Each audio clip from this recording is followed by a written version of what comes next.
Romita Jana PG2, Ashik Islam PG1, Pritam Ghosh PG1, Purnendu Pathak EG1, Saugata Roy PG2, Dipendu Manna PG1, Shatadru Chowdhury PG2 evening, Kanchan Ghosh PG1।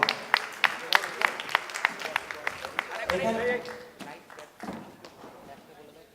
এছাড়া back স্টেজে যারা ছিল, লাইটে সুমন কর্মকার হোমস, প্রম্পটিং এ অর্ণব আর অভিক, আর ব্যাক স্টেজে আমি ছিল সৌপর্ণ আর সৌরভ পত্রনবী। আর মেকআপে সকালের নাটক দিয়েছিল ওই রবীন্দ্রা। রবীন্দ্রা একবার আসবে?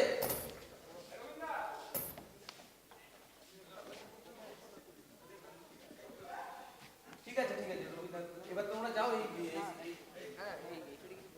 অনুষ্ঠান শেষের আগে আমি এআরএম স্যারকে একটু মঞ্চে ডাকবো। কিছু ঘোষণা আছে স্যারের। বিভাগীয় প্রধান বলছি, উনি বলে দিয়ে বলেছেন সোমবার দিন সমস্ত ক্লাস বন্ধ। ধন্যবাদ স্যার, আমাদের এখানেই আজকে